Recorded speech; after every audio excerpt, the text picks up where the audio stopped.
What's going on, everybody, and welcome back. So today we're going to have an elf party, or is it an Elfy party? Because we have a special guest today, once again on the show.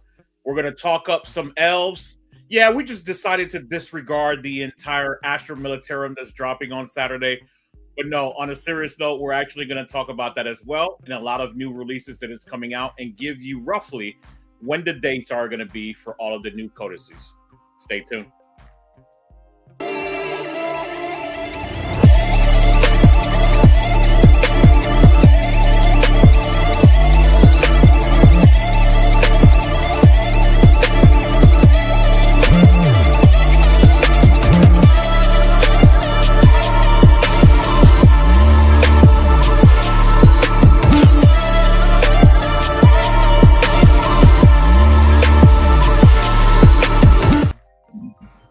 All right, my beautiful people. So, to my right, we have the always standing, always has opinions so close. It's hard when it's mirrored, man, okay? I look like a ground guide in the military, and he's just a private. And then we have the wonderful Elfy. I can get that right. That orientation. It's always down, right? It's always down. We have the wonderful Elfy. That's right. Tell them what's up, my people. Tell them what's up. Tell them hi. And, say what's up. Hey, how's everyone doing tonight? Yeah, no, hope everyone's having a great time. We got lots to talk about tonight. Two new codexes fresh on their way to us. So one of them much more prominent than the other. But hey, the other one exists, you know. The other one has at least one model. I appreciate the irony of you disregarding guard with two Lehman Russes right behind you. Just like, Because that's for fake. I did it for real. Oh, got it. You're hitting here first, folks. The guard isn't real. The guard, this is real. Well, the DKOK is looking amazing. That's looking great. They look, bring back Frostroians, and I might start looking their way. Okay. Hey, anime, I'm gonna need you to tone it down a little bit, okay? Elves moving fast, keep moving fast, and die hard. Yeah, we're not gonna die. That's not the plan. Unfortunately, he lived with me, and I've had many ideas about how to kill our elf overlord. So that's partly my fault. I admit to that up front. Is that what it is? It's just a cult of elf killers over there? Not a cult. There's a leader, and people being like, "We'll believe it when you see it." But get results, then we'll listen to you. So,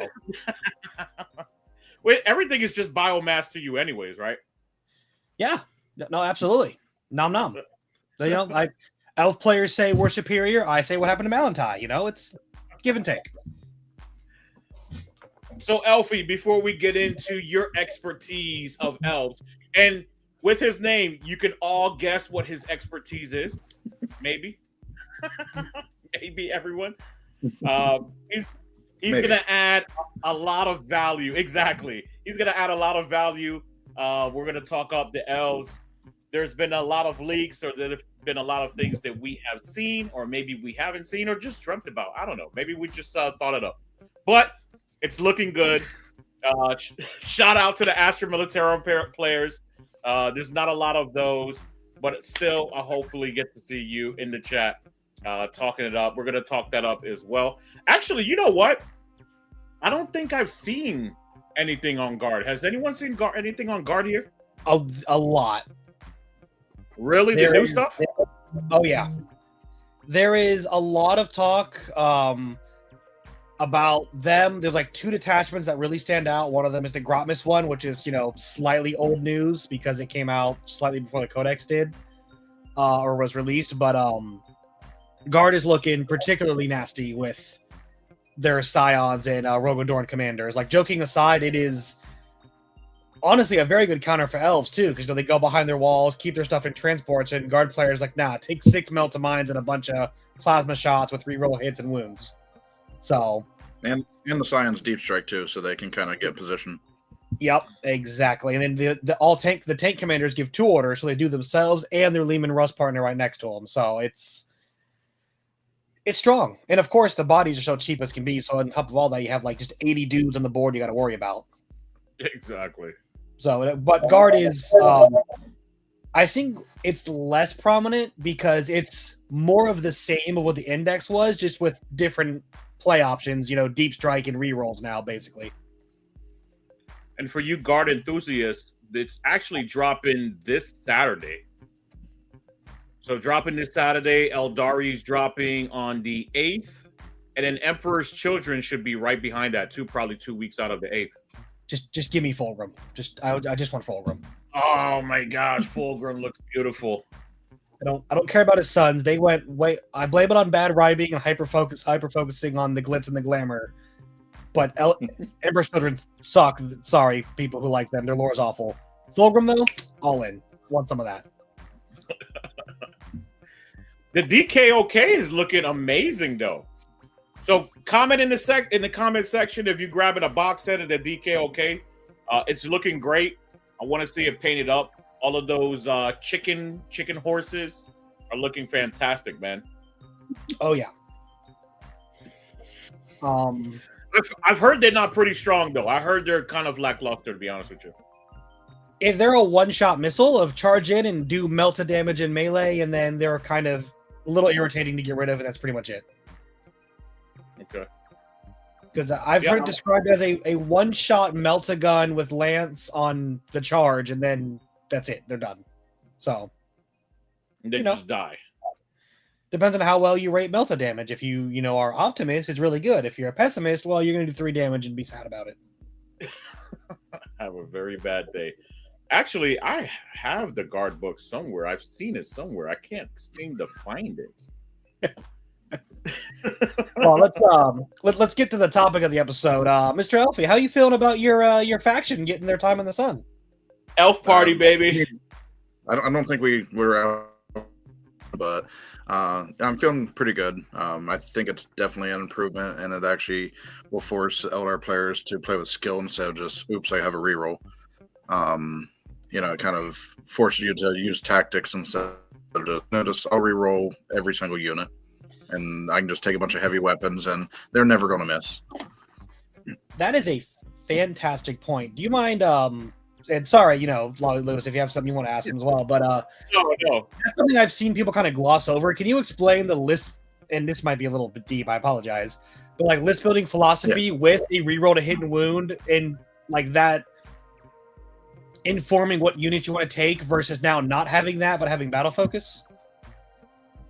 Yeah, but before you would take a single model and just throw the biggest weapons you could on it, just single shot D cannons, because you was likely going to hit, one or all of them. And if you missed one, you just re-roll it. So you can maximize your output because you don't have to worry about the miss like other armies do, like with las cannons and, other such. You just roll 2 shots, 2 bright lances on like a Warwalker, say, and you're almost guaranteed to hit and win both because it's only 2 shots and you get to re-roll 1 of each. So the likelihood of you not getting a hit and not getting a wound is just like really high. And then if they fail one, you just flip a fate dice into 8 damage and hi. Yeah. So earlier, Thomas's blood pressure was pretty high. I think this man is about to have a stroke if we keep talking down. I'm so stressed. I had just gotten used to Tactical Brain Orcs and like having a generic plan into them, and then Elves came out, and I'm like, I'm back. We're back again. We're back. More pain. But it's good though. Iron is forged in fire, so you just gotta take it and see what you can do about it. Yeah. So but to answer the second part of your question, go ahead. Now, Answer the second. You have to kind of take in consideration, volume of fire and likelihood of landing the hits instead of just always having that that reroll to rely on. Now there is a detachment you can get rerolls, but like not on the big heavy weapons. It's just on mostly your elite choices. So the rerolls will really change how different people play. Like I'll probably run maybe a Stark from one putting a debuff on, one of the weapon platforms instead of just going for the damage. If I want to, put the debuff out there, then I want to make sure I make the hit. Yeah, no, that's and that is, Eldar lists are going to look a lot different. Even, the index attachment successor is going to look conceptually much different than, like you said, support weapons, war walkers, bright lance spam, through 2 to 3 fire prisms. Like, now those are actually a risk to take, especially with the prevalence of like smoke, stealth, and other, debuffs. Right, yeah. And the fire prism did get a little worse now since, it's not 3 individual shots, it's, big shot. You only get 1 extra for each extra fire prism, so you only get 1 reroll to hit, 1 reroll to wound, per the fire prism. So if you run all 3 of them, you're getting 4 shots, and you only get to reroll 1 of each. So you really got to hope you don't miss those. Otherwise, you've lost, about almost 500 points worth of models, in one go. Mm-hmm. And that can easily happen with elves. Easily, yeah. Oh, yeah. If you misplay them, like we played them over the weekend. Elfy Mike and Elfy were very kind enough to invite me over. I played a game. Everyone knows me. It takes me 17 hours to play 40K one game. Turn 2. Exactly. But most of the time, it's all about just hanging out with your people and having a good time and things like that. So I had a wonderful time. But definitely there's a steep learning curve when it comes to playing the elves. They're, at least for the ghost of the webway, Harlequin specifically, is definitely death by 1,000 cuts. You have to put yourself in position where you're really gonna hit something a lot of times. I've also been listening to other podcasts and watching other people play and things like that, specifically with the Harlequins. What can really help them out is throwing grenades, having like the Kegarot's coil, things like that, where you're just smashing into your opponent, doing mortal wounds up to 6 of them. Also, just throwing a grenade, obviously without shooting. That's kind of a toss-up, though, because you get at least 2 fusion pistols if you have a unit of 5. So you got to think about that. Do I want to do D6 plus 2 if you're within 3 inches, or do I want to throw a grenade? Most of the time, you could just throw a grenade. But there's a lot of possibilities. How are you feeling, Elfy, though, about all of the other detachments that have been coming out? I know you've been really taking a deep dive into everything, really feeling good about 2 of them, right? Yeah, I know you're going to tinker around and kind of probably flip-flop a little bit until you feel like you're in prime position. But, I mean, how are you feeling today, and what are you taking in particular? I'm feeling good. Right now, I ran 2 different games with Aspect Host over the weekend. They played well, but I was, really reading into the other ones, just trying to get some ideas and brainstorming. I think I'm going to go with Warhost to begin with, I believe.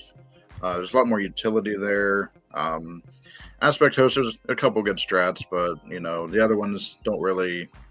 I don't use Kane, so, one of them, 1 or 2 of them, revolve around that.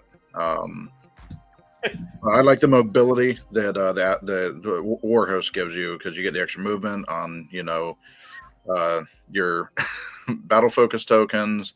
You get more battle focus tokens, so you manipulate the game a lot more by having additional tokens to use. So I think I'll probably take the enhancement and start a game with 6 battle focus tokens, and just kind of manipulate the game, at will, to try to put myself in positions to always be able to make a strike, to try to eliminate as many models as I can, because elves always die to, volume of fire. So if I can take a bunch of their models off the board before they get in range, then it just increases the survivability of Eldar. But Aspect and Warhost are my 2 favorites right now, just on my playstyle. I think the Windrider host has a lot of really strong combos, especially the Super Death Star Windrider brick with Farseer and 2 Warlocks and enhancements. And you just, whatever it points at, it dies, for the most part. The Wraith one is cool. It could be really strong. It's a little slow for me though. Wraith's only go so far. They're only blocks of 5 now instead of blocks of 10, but they're battle line, so that kind of helps as well. So I wanted a Guardian one to be good, but it's hard to buff Guardians and Avengers, and be competitive. It's the premise behind it's neat. And then the Grotmus one's just dead in the water. It's useless. And the Seer Council one's neat, but not great. It's not great, but it's okay. It's just not great. But I think if you want to be competitive, probably Wind Rider, Aspect, and Warhost would probably be the top 3, in my opinion. I agree. I slightly agree because I think that Ghosts are going to do well as well. Two things real quick. Number one, Lewis, we need you to go win an RTT or something so we can do an episode titled Ghosts of the Webway where you break down Harley Quinn, because that is awesome. I didn't know they were called that, so I learned something and I am super impressed.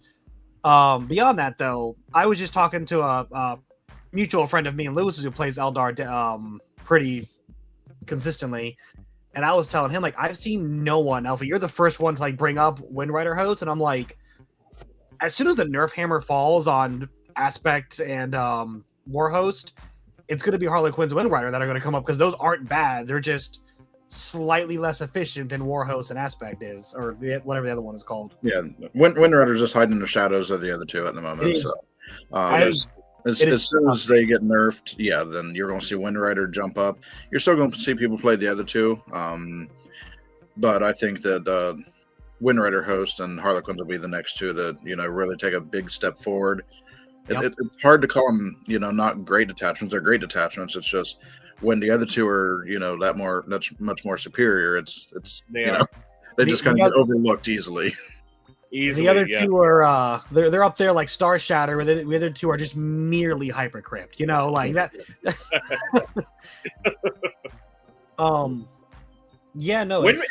And Wind Rider host is really enticing too. Like, you could take bikes and anything mounted. Is it anything mounted, right? Just becomes Azurani. It has to be Azurani, so you can't use the Harlequin bikes for a lot of the strats, the deep strike, the pull off the board. And not Shining Spears either, right? Because Shining Spears are Yunari, not Azurani? No, Shining Spears are Azurani. Okay. Wind Riders and Shining Spears. And you can also manipulate Vipers with it as well. Yep. You're talking Reavers. Reavers can't get in there. No, not Cedric. Yeah. For some reason, I thought they couldn't, but maybe I was thinking of aspect tokens. What is it? The Falcon, is it? Shining Spears don't get aspect tokens. Yes, that's what it was. That's what I was confusing it with. So, Elfy, they have a question for you. Yeah. In your opinion, is there a broken list? It's hard to say yet. I know there's a few broken models. Like Azurman is going to be ridiculous. Lycus is, nothing, to underestimate. But I think that if you're able to manipulate, and of course Fugan with the dragon unit, just throw him in a serpent, move it 20-25 inches across the battlefield, shoot 2, maybe 3 tanks, maybe blow up 2 of them and critically wound the third one, and then just use your strat to throw them back in the boat and just dare them to come get you. And then you just do that every turn. You just pick a new target, move the tank another 20 inches, and just blow up the next vehicles. And then eventually all they have is chaff. And, most armies that are heavy vehicles, they're not going to be able to beat you with just their chaff. So if you are able to take out 2 or 3 tanks every turn, the first 2 turns, by turn 3, it's pretty much game over. Yep. Unless they can pop your transport to get your guys out and take them out. Yeah, and just to let everyone know, too, like, this is not officially out yet, right? This is just people just practicing what they've seen, things like that, with their friends or whatnot. But there's nothing official yet, so there's no RTTs, no GTs actually happening, and these being played yet. Matter of fact, there might be on the 3rd Saturday. I assume that the 3rd Saturday someone is going to allow it, of February. currently not at my RTTs. It actually drops on my second RTT in February on the 8th, and I'm not gonna allow it. I would love to, right? I would love to, but I never want to be biased just because I play something, right? Then I should have done it before for a multitude of different factions. But we still need some time to really look at it. I mean, looking at it, first of all, in my opinion, and Elfy could correct me, this is something that I heard from someone else as well. Oh, we have someone in, do we? Yeah, we got someone that's coming in. Another craft world specialist. I love it. My homies are in here today. I got all three of them. But look, and in my opinion, Elfy, I really think. Hold on, let me pause that real quick. I gotta do an introduction. Oh, Dan disappeared. No, I'm right here. Sorry, I'm having to use my tablet to do this. So you're good, brother. You're good, man. It looks great. It must be an iPad or something. Yeah, it's the new iPad or whatever. Nice. Yeah. Swish it, man. Swish it. I get it. Yeah, man. But we're talking about the elves and continue to talk about the elves, and we're gonna get into asking you questions as well. But Dan, in my opinion, battle focus, and this is for me from hearing it from someone else too, so it kind of confirms it. Battle focus is kind of unnecessarily complex sometimes, especially with the wording trying to deal with any type of Ynnari and Harlequins in there as well. I just think a lot of the wording is unnecessarily complex and it might throw people off guard when it comes to battle focus and a couple of the rules that are in there. I mean, there's just, a lot of people were saying like, hey, can I take, Ynnari and put them in falcons and things like that? And then you get, it's unnecessarily complex and not written like properly. I can see an argument kind of for both ends, but until we start getting it out there and GW officially start speaking about it, right? It's going to be what it is now until it officially drops.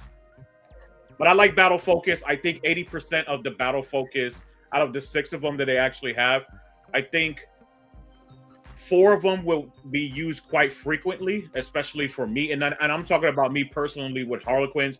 One of them kind of innately where you're getting to pile in an additional. Is it the pile in one or is that the stratagem? I think it is. There's a pile in and consolidate 6 inches for a battle focus token. So but those. You have to use that at the beginning of the fight phase, so you have to know you're going to wipe out the enemy. So you can't be like, okay, I wiped him out, now I'm going to use it. You have to kind of use it, beforehand. But which is dumb, right? Which is dumb. So the wording on that is really messed up. But also the potential of that, right? Wiping out a unit, jumping 6 inches to an objective marker, jumping 6 inches into a boat, or jumping 6 inches behind a ruin, right? It's really big. So this game is going to be, or this faction is going to be just very high skill cap understanding and getting really used to what all the trickery is. And especially on my end, right, that I played the ghosts, they have a lot more tricks as well. They're very squishy. They're death by 1,000 cuts. They're what Eldar used to be. Now they got a glow up in a lot of their units. The troop masters are, worlds better than they used to be in the beginning of 10th edition, right? They actually got 2 damage now on their weapons, being able to reroll 1s to hit and +1 to wound just for that model, not the entire unit. They made sure they weren't going to do that. Did they though? Did they make sure? Like, to be clear, you can still do it. You just need to take Eldrad. Indeed. Or, true yeah, indeed. exactly. Yeah, they got to hop out of a falcon to get the reroll wounds, right? Yeah. And that's another thing that me and Elfy were talking about, right? It's like having like 13 troops, with a character attached to it, jumping out of a falcon and just re-rolling wounds, fishing for dev wounds. Well, you won't be able to do the big one. You can only hold 6 models. Sorry. That's right, 6 men. Well, 2 units of 6 then for the character. Oh, I was looking up the rule, and it looked like Shining Spears are Eldari, so you wouldn't be able to use those in the some of the abilities of the Windrider host. Ah, really? All right, so they got a question for you too, Elfy and Dan. Isn't that I tried the Shadow Weaver platforms. They're cute, but it's just you got against one wound models, you might kill one or two. When they move. It doesn't affect if it affect move and charge, they might be worth it. But they jumped them 50% increase from the book points. They jumped them to 75 points. I just don't think it's worth 75 points. If they're 50 points, I can make an argument for like one or two of them, just to be funny. But I think at 75 points, I mean that's a striking scorpion unit. That's a viper. That's a couple different things that you could run for that same point value. So I just don't think they're really good right now. D Cannon's probably the best one if you want to drop the 125 for it. They're too expensive too. Yeah, 125. I think they just all the indirect we have. I think at this point it's just been kind of pointed out of oblivion. Like you said, if the Shadow Weaver stayed at 50 points, I could easily see putting 2 in a list.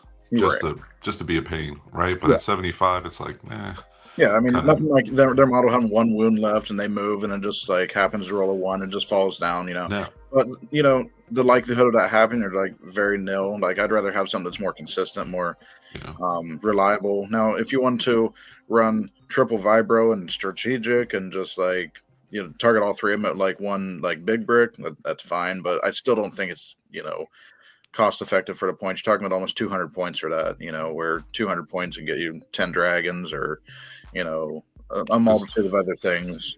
Vibros went up too, right? Yeah, they should be 60 points a piece, I think now. So 180 for 3. I mean, the only place I could possibly see maybe using some of those big support weapons, specifically vibro cannons or D cannons, again, the Shadow Weaver just kind of, would be in the Guardian detachment. Just because you can attach them to your Guardian squads, and all your Guardian squads are getting that. Don't they get +1 a hit if I'm not mistaken? As long as you're touching an objective. Yeah, so which is super easy to do, right? Or if you're targeting someone on an objective. Well, yeah, so you super easy to do. So you can get, and those support weapons all have the infantry keyword now. Yeah. So in the Guardian detachment, you can stick them into a 10-man squad. All those 10-man squads, like Guardian defenders, they're doing the fallback move for free every turn, and they can all do it. So essentially, you give them the support weapons. Those support weapons are hitting on 2s if they have visibility, and then so basically you can poke out, shoot your D cannon, hitting on 2s, and then pop back behind the wall for free with every squad. So that's where I could see it useful. That's the most use I've seen for the support weapons right now. And they only get to do that move if they're shot. So you have to be shot to even do the move. So yeah, but at least with a 10-man, at least okay, I'm gonna probably survive one round of shooting, so I'm gonna get like 2 turns out of these things, maybe. So yeah. So the Guardians are okay. I like the drop to 100 points. I don't think they're great right now. They're not what they used to be. They're not necessarily like they used to be, for sure. No. Yeah. So what do you feel? What do you feel, Dan? So we talked about the detachments and things like that, battle focus. What are you feeling? What are you taking with you? What 2 detachments are you feeling like are the most powerful, and that you potentially are going to run with, and what might you run with? So I'm currently focusing on Wind Rider Host. Nice. I feel like Wind Rider Host is the sleeper pick, honestly. Obviously, Aspect Host and War Host both have very obvious strengths, right? Very offensive, both of them. War Host, a lot of defense, right? A lot of pop out, pop back into transport, so on and so forth.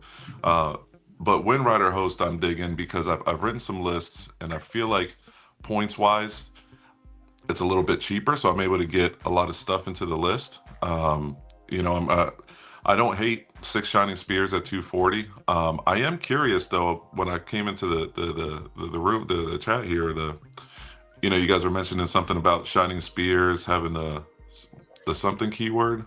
Yeah, they're Aeldari, not Azurani. So a lot of the strats and abilities from the Wind Rider Host says Azurani mounted. And they do not qualify for that. So you won't be able to grab them, rip them off the table because they're Aeldari. So you'll only be able to pick up, I guess, just Wind Riders and Vipers. Well, that changes things then. Let me Are Shroud Runners also mounted bikes that are Asuryani? Shroud Runners should be outcasts because they're rangers, if I remember correctly. So you wouldn't be able to do Shroud Runners either because if they are still outcasts, because they would not be Asuryani for that reason too. I don't mean to hop out. Let me go grab my codex real quick. I'll be right back. Okay. All right. The joys of having 3 books slammed into one with keywords. Yeah. Right. Yeah, the Shroud Runners just have Eldari, mounted Eldari, so they would not qualify as either. So it looks like, well, your characters are going to be Asuryani, so any of your character bikes and your Wind Riders. So you would be able to pick up the Death Star because it's all Wind Riders and character bikes, but it doesn't look like you'll be able to manipulate the Shining Spears or the Shroud Runners with some of the abilities. Of course, they'll still have play with some of the other, abilities and strats in the list, but or the detachment. But it looks like a lot of your manipulation is going to be Wind Riders and Vipers only, and characters.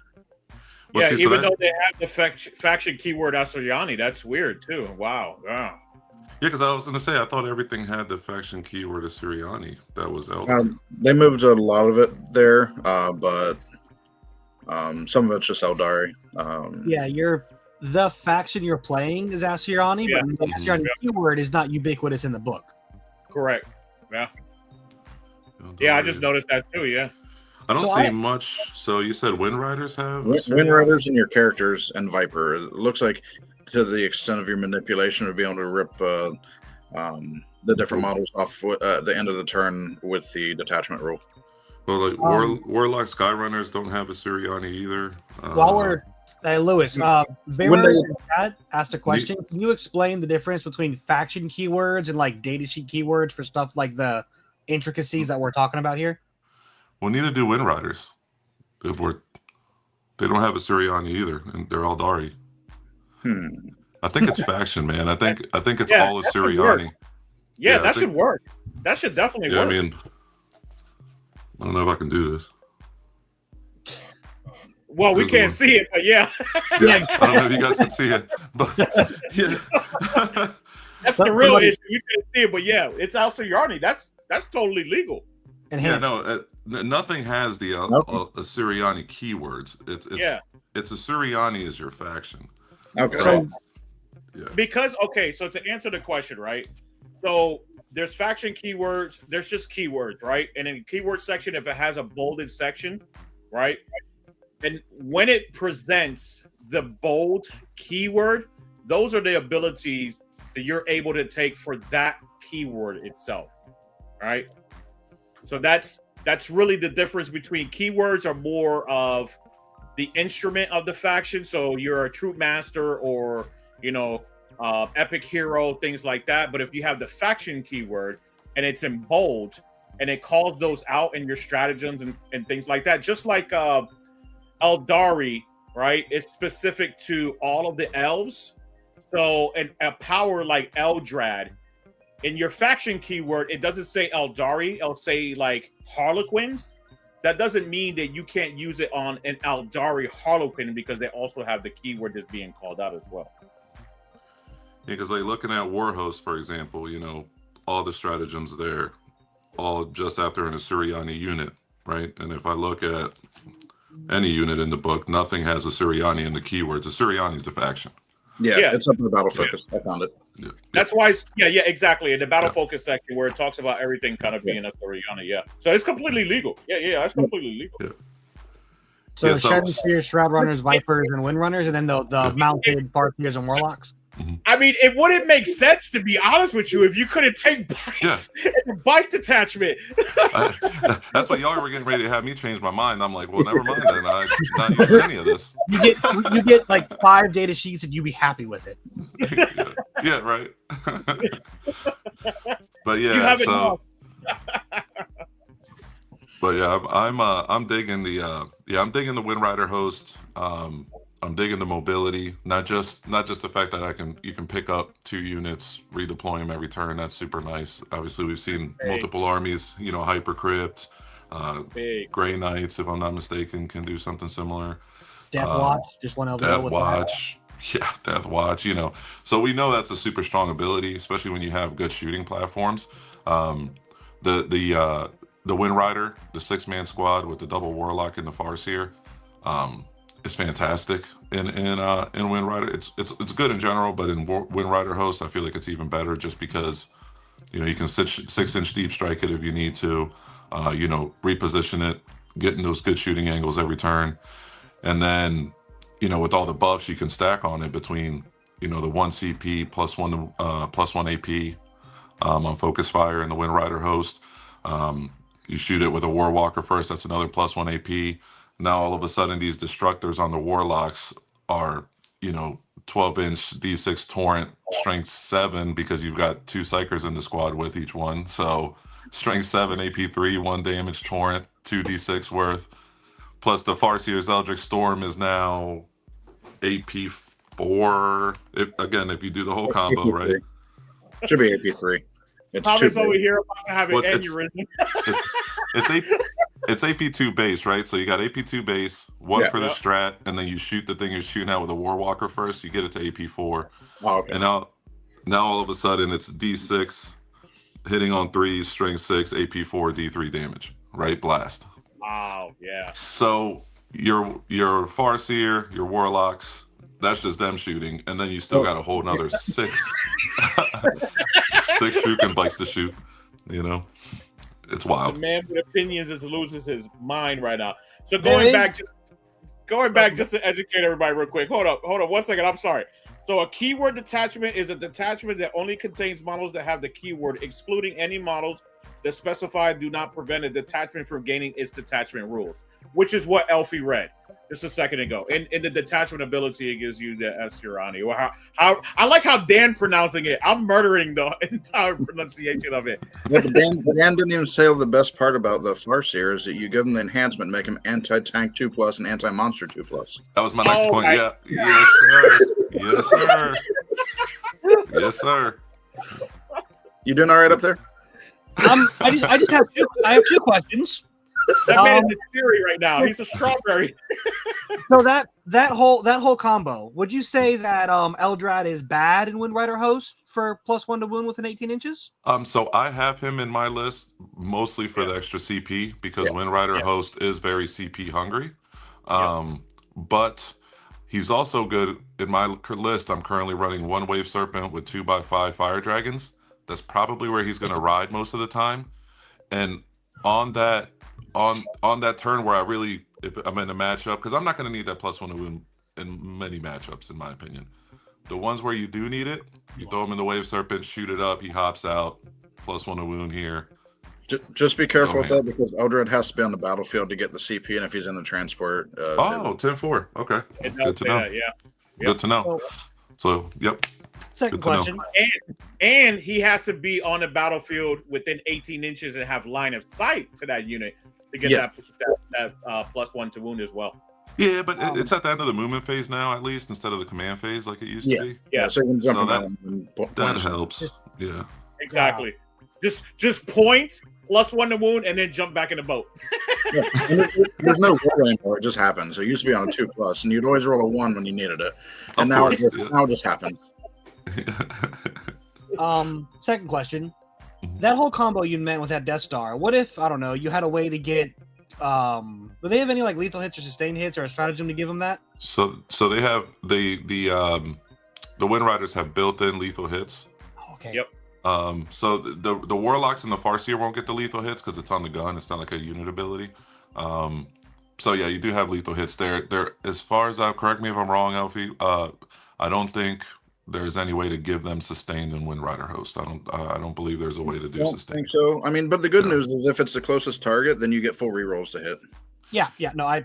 And so theoretically, if for some reason the Warlock and the Farseer fell short of killing it, I don't know, if you had some way to get critical 5s on those lethals and rerolls, that would be pretty good.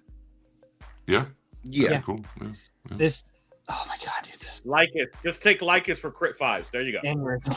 Okay. Now, there you go. That would be a way to get crits. Right? Lewis knew where I was going. Lycus with that squad to give them crit 5s. So then even though like their shooting isn't as impressive as the characters, suddenly it's, and there is a strat for if they arrive that turn, they can get 4 rerolls to wound, right? Right, correct. So you're just crit 5ing 4 rolls to hit, 4 rolls to wound, and bye-bye. Yeah. And then on your opponent's turn, you can give them a 4 invuln. Yeah. And for 1 to CP. wound if you need. And then pick him up and do it again. Yeah, pick them up, do it again. The one thing though is the that their shooting's nothing to really sleep on either though, honestly, because like Elfy was saying, you get reroll once to hit always, reroll once to wound. They were shooting the closest thing. They have lethal hits, but then keep in mind those shuriken cannons are now also shooting you at AP 2 or 3, ignore cover with 2 damage, right? So it's pretty gnarly. Yeah. So, real quick, anime, calm down. We're getting to it because there is a critical weakness to this codex. Yes, exactly. Thank you. Tell them all. There is a for those of you who are like hearing us talk about all this good stuff, there is a downside to this army. Yeah.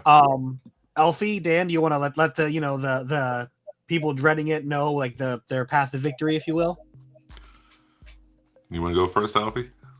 For me, it's always volume fire. Like a 5-man intercessor unit usually will wipe out any Eldar unit, just because they get +3 shot or +2 shots whenever they shoot the same target, and then with the new oath, they get full rerolls to hit, +1 to wound. So you're wounded on 2s. It's 40 dice. Hitting on 3s with rerolls, wounded on 2s. Like not many Eldar aspect units are going to survive that. So it's and intercessors are pretty easy to come by, from what I've been told. So you can just pick a couple units and just delete them. Yeah, and I agree, man. I think it's the same issue that Eldar has always had. I think it's actually even a little more in this book because there's truly, at least I have yet to see anything that's truly durable, right?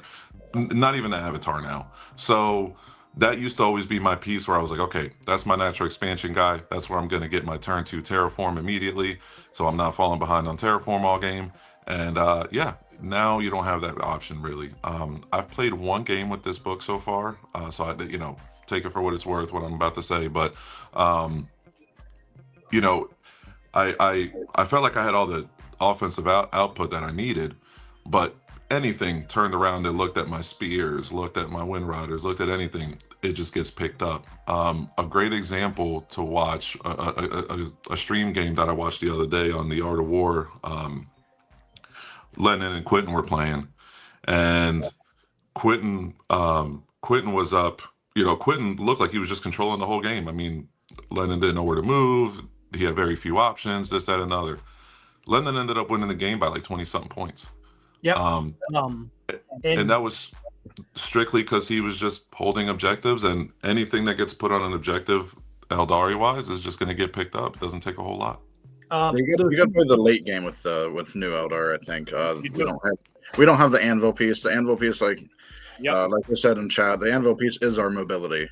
So we don't really have a unit that's our anvil piece. It's the movement shenanigans and the tricks that we have to manipulate the board state is what will keep us alive. If you get out in the open, you get caught flat-footed, your unit is probably going to be picked up. There is no holding an objective. Like you might be able to do one, turn 2 if you have like infiltrators, or you can get behind a wall and you just have to wait for them to get to you because they may not be as fast as you. But eventually they will find you and eventually they will kill you. Right. Yep.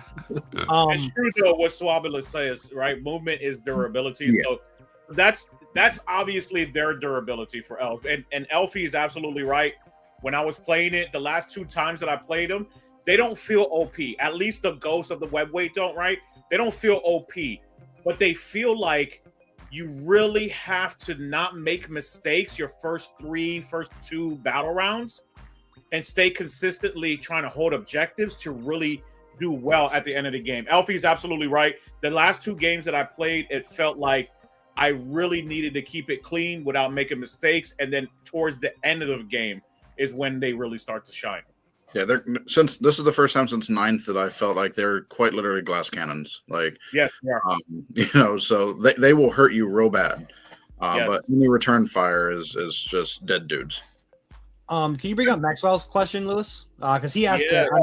This one I have many thoughts on. This is something and to what Dan said, watching the Art of Wars game, I obviously play Tyranids and I've been playing Vanguard for the past year and a half or so.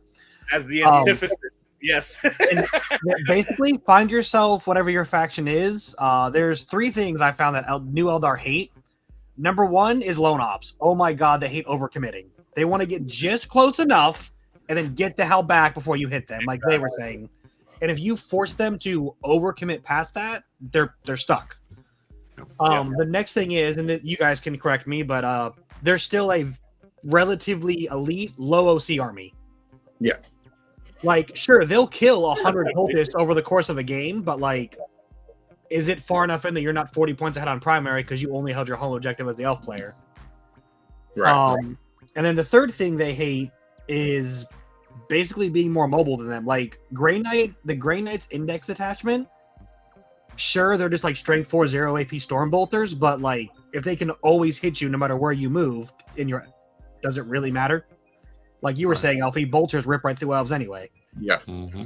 And the other one is if you can put your hands on the elves, they will crumple as well. So if you have a way to get a unit into close combat and put your hands on them, we don't really have, like, only I think 1 detachment has the fallback shoot and charge now. Yeah. Banshees have it built in. I think Harlequins have it, and then Aspect has that as well. But 2 out of 8 strats have a fallback shoot and charge, and 1 unit in the data sheet has just fallback and charge. They can't shoot, but all they have is pistols anyways. But Warhost has it, but it's still that one.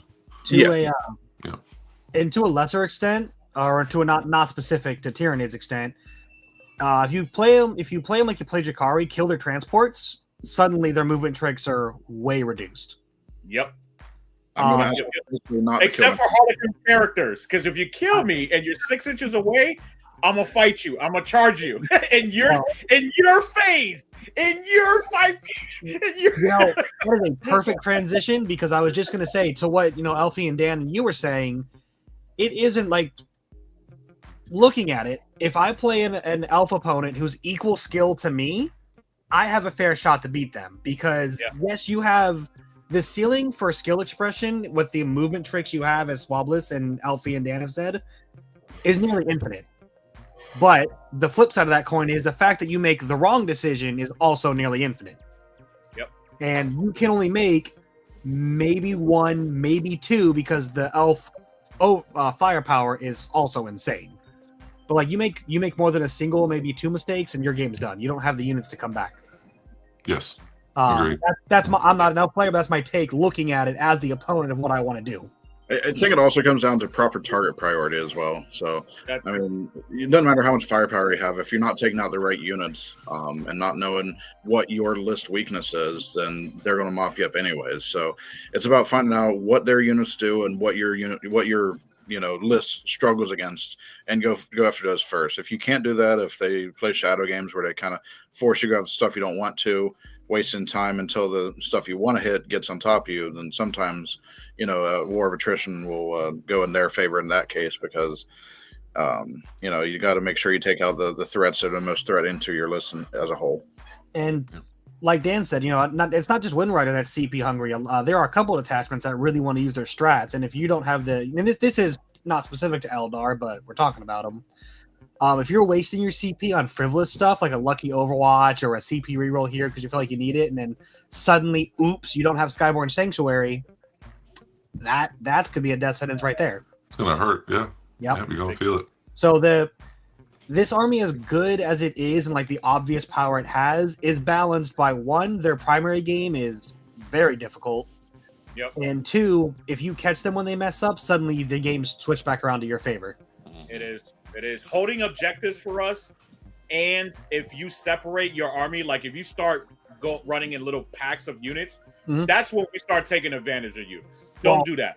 I would advise most people playing against elves, right? Like, castle up, hit us with the full force of your army, because if you start throwing little units, we'll just chew it up, especially if we're hitting you within our entire unit. And we have the speed to do it. I love it when people send waves after waves at me. I'm just like, okay, I'll kill these guys. Next turn, you're sending those? Okay, we'll take care of those. Yep. And then, now before know it, it's just their warlord sent on their home field objective, just hoping I don't come find them. And sorry, go ahead, Dan. No, I was just gonna add, like, the Eldar's very good at picking 2 or 3 things and saying, okay, I'm going to get rid of those 2 or 3 things. Yep. For the last few months before the Codex, not a few months, I would say the last month and a half or so, I took a small break from Eldar, and I've been playing my World Eaters. And I played quite a few games into Eldar with my World Eaters, and granted, this is old Eldar, but I feel like the same thing still applies. How did I beat them every time? I took 20 Terminators, Angron, a Lord of Skulls, and just said, okay, here you go. And yeah, okay, they'd pick up a bunch of Terminators out of one squad, but then all it would take is like the 3 or 4 Terminators left in that squad, and then the other one, and Angron and Lord of, all of a sudden, it just all collapses, and you just kind of walk right through them. If you have an army, I think, that can clear out screens effectively, and you're not impatient, if you clear out Eldar screens at the early game, and then decide your go turn, pick the right go turn, and really just, like everyone's saying, hit them with everything. I think Eldar, we're going to have a hard time, being able to recover from those things, especially if now on our end, we've made positioning mistakes, movement mistakes. Maybe you got a couple of units a little too far up, and all of a sudden you're slingshotting these giant 10-man Terminator breaks into my front lines. What am I going to do? I got Angron coming down this side. I got, so. Look, if they're sending 10 Terminators, they better have their feel no pain, because Azerman is a thing. No doubt, dude. And Dark Reapers, oh my gosh. I don't know if people listening have noticed, but everything we're talking about is like, Eldrad could give you +1 to wound, or these Warwalker could give you +1 AP, or Lycus can give you.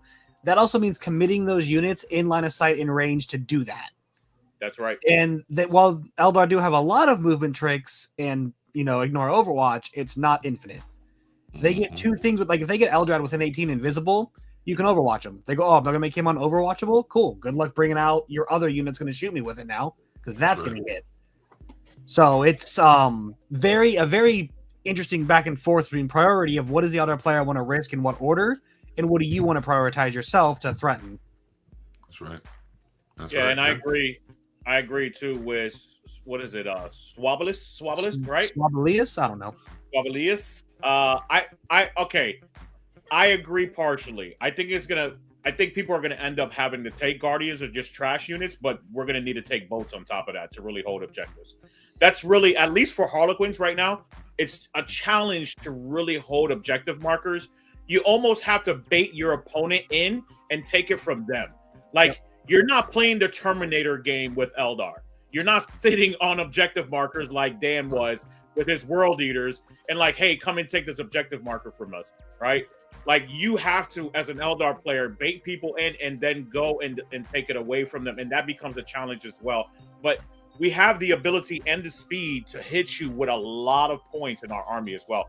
Like, literally, I was playing against World Eaters over the weekend too, and I was able to shift my entire army into one other quarter and say, hey, now you're just going to have to fight the might of 2K. That's it, right? Now you segregated. I baited you to spread out because you wanted to hit multiple targets.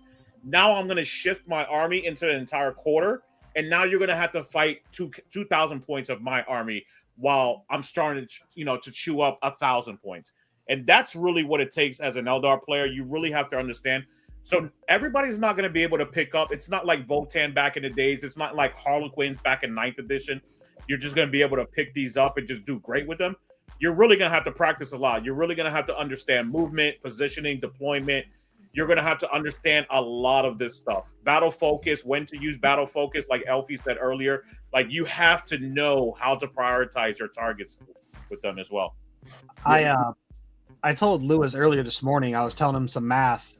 This is Tyranid specific, but comparable units can still fill the same role. A Lictor on melee is strength 7, AP2, 2 damage, precision, 6 attacks. Like, 50% of the time with a CP reroll, that just kills a Phoenix Lord. Like, well, they die a lot quicker now too, so like no more 3-up involves on Azerman. I mean, everyone's 4-up, So, yeah. Fugan still comes back to life. I thought they all did, and I was like, how do you beat this army? Then my friend's like, no, it's just Fugan. I'm like, oh, thank God. Just go. Only ghosts never die. They come back to life. That's true. But the Avatar now, like you were saying, he dies quicker now. He actually dropped the toughness. he dropped from 12 to 11. He used to have what -1 to wound or -1 to you could give him -1 to wound, I think. Yeah, he used to be. He doesn't have that anymore. You still have damage. You still have damage. Yeah, because fortune doesn't exist anymore like it used to. So you don't have the -1 to wound anymore, unfortunately. Yep. Now it's called misfortune, right? I think is what it's called, and it's like the opposite now. Yeah. Your opponent gets -1 to wound. Isn't that what it was in 8th edition? All the Eldars had like a 2, and you had to pick which one either buff you or debuff your opponent. Yeah, it did. It was like reveal, conceal, quicken, restrain. Yep. You forget the best one, Jinx. You know? Oh my god. Dude, Jinx was so crazy, dude. Jinx, when you could give it to your Drakari and Yunari allies that could soul burst. Yeah, who remembers those days? Yeah. I'm gonna take it way back. Not to go down this rabbit hole. I'm gonna take it way, way back. Remember back in the day, the Death Stars with invisibility and the 2-up invul Dark Angel Black Knights. Does anybody remember that? Where like FLG had to say, okay, 2-up invul that can't exist. The worst one I heard of was like 3 Riptides with a Farseer leading them in like 7th edition or something. Yes, that was the thing too. Yeah. I agree with Functional, his comment, and that's what I was saying is that it's going to be a very high skill cap army now, even more so than with all the rerolls. Like the rerolls, you could sometimes just like put on autoplay, do a bunch of bright lances, just reroll, done. But with the changes and you actually having to put a little more thought into it, and the battle focus is very time dependent. I think you're going to see really skilled Eldar players excel very well, and you're going to see some middle of the pack or lower bottom half Eldar players that are going to struggle because they're not going to be able to do what they did before, and it's going to be a huge learning curve for some of them. It is. Yep. It's and speaking about his flow charts needed for some people. my second army is Slanesh Demons, and my solution to solve Eldar with Slanesh Demons is just run 4 keepers into you and say, sure, you can hit me first. I don't care. Yeah. Then just whack. like, all right, cool. Yeah. Just -1 to hit all the time and 4-up invul and 5-up Fennel pain my way through your army. 4 rerolls. We'll see. So send the Dark Reapers there, you said? Yeah, no, essentially. I have so much. Look, I'm sure I'm going to be tabled by turn 2 because of overconfidence, but hey, it'll be an hour-and-a-half game, and I'm going to have a blast. I'll just put 50 Reapers into one of them and 10 Dragons in the other 2 and see what happens. Yeah, no, 100%. That is, look, I accept my fate, but I'm going to try it at least once. I have to. And if you hide, Wind Rider's just going to find you right behind that ruin because they have an innate data sheet ability just to catch up with you behind that. I am wondering if 10 Fire Dragons and Fugan can kill a Norn Assimilator and Assimilation Swarm with the 2-up save, 4-up Theonal Pain on an objective. Is he a monster? Yeah, he's a monster. Yeah, they're going to get the 4. They're going to get. They're going to get all the rerolls. And he's not going to get a save. It's just only going to be Fiona Pains because you're going to hit him with a Warwalker to make it -5 AP. And the Exarch and Fugan are D6 +6. And then you're going to probably pop Blitz for the sustained hits. You're going to use your 2 tokens to flip the sustains on the 2 characters. You can give them sustained hits? Yes. In what? Warhost and in Aspect Host, right? I think in both of them they have ways to do the blood pressure. The blood pressure is just. And then after I do all this, I'll put them back in the boat. See, I didn't know. I knew they get crit 5s and all that, and I probably wouldn't get a save. I'm like, you don't get the crit 5s because you only gain that if they already had sustained. But you can give them. Okay. I mean, right now with my list, I have like 11 pseudo fate dice because I can flip 11 dice to 6s, either hit or wound. Yeah. With the tokens, yeah. Well, I'm a lot less confident now that I don't think even getting without getting sustained. I'm like, okay, maybe getting sustained. I'm like, that is not okay. Yeah, I can get sustained and lethal, right? You can do if you burn a token. Yeah. If you burn a token in Aspect Host, you can give either a narc cover, sustained, or lethal. Yeah. The bolter discipline that had to go on like 8 melta shots. That was a problem. I do love that GW finally got rid of bolter discipline and now like, but here you go. The elves know how to really do it good. Yeah. I mean, it's nice that the dragons get to reroll hits, wounds, and damage against monsters and vehicles. Yeah. Yeah. Nice. And you could make one in auto 6 as well, right? Yeah, that's what they're talking about. You can flip a die. I'm not damaged, just hit or wound. Hit a wound. So okay. But if you have to sustain, you just flip the hit and oops, 2 wounds. And then you're re-rolling all wounds anyway because it's a monster or vehicle. After the roll. So you roll, and then you get re-roll because it's a monster. And still no 6, now you flip it. Elfy, please. These are elves, not sisters, okay? You get to see your result before you want to make it better. Please. Oh, one other weakness that not every army can abuse, really only 3 to my knowledge, but elves can no longer just skim their way out of battle shocks. Nope. And that was big. That was big in my game. That was, yeah. For CP? Mm-hmm. Nope, not shadows. For shadows and Neuralic, there's no. For normal ones, yes, but I almost never. The only normal ones I make people take is if I happen to have they live next to Death Leaper. I'm like, oh, you gotta take one now at -1. Other than that, I'm like, no, I'm forcing it out of phase, and like, no, please don't pass this. I slept on that, and like I said, I've only played one game, but in that one game, that leadership 7 now instead of leadership 6.